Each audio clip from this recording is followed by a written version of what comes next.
បាទការtâmរងចាំឥឡូវសំណប់មកដល់ហើយត្រាំ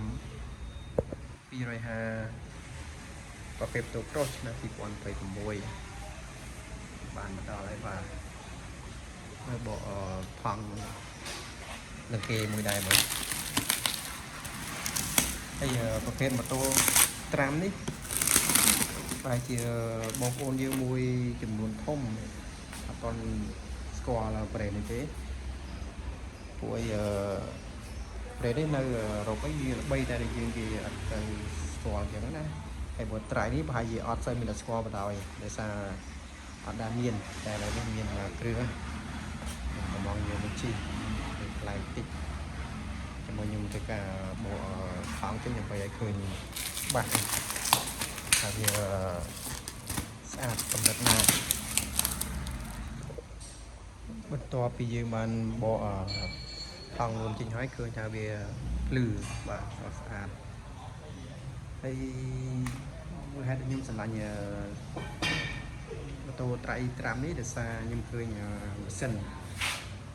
នេះគឺម៉ាស៊ីន KTM ប៉ុន្តែវាដូរបកគេឯងទៅពី3តែត្រាំអីចឹងណាដោយសារសម្រាប់ខ្ញុំបត់ខ្ញុំជិះគឺខ្ញុំដូចជាស្និទ្ធច្បាស់ជាមួយនិយាយរួមឲ្យស្អីនេះគឺខ្ញុំ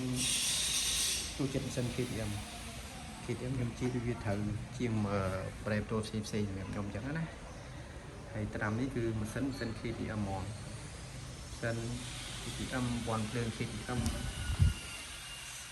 តួ design ថ្មីបាទញ៉ាំត្រាំហ្នឹងដើម្បីឲ្យដុំមុខក្រោយមក KTM ដុំមុខក្រោយ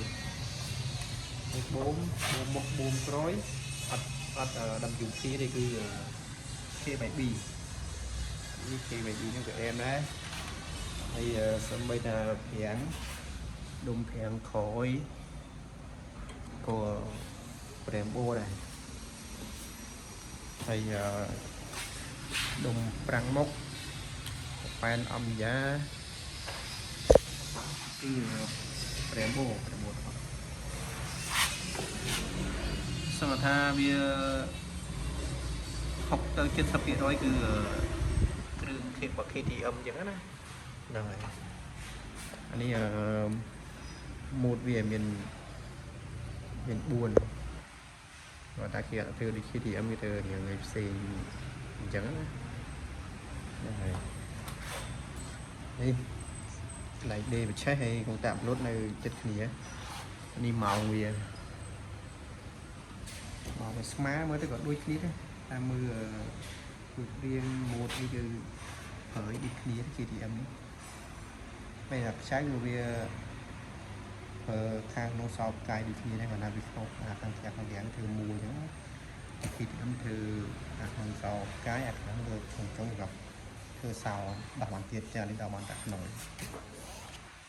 ហើយក៏អរគុណដែរអរគុណចាស់ sponsor ធំស្នប់ចិត្តជា event បាទតែជួយគ្រប់គ្រង sponsor ឲ្យរហូតហើយបូមជង្គង់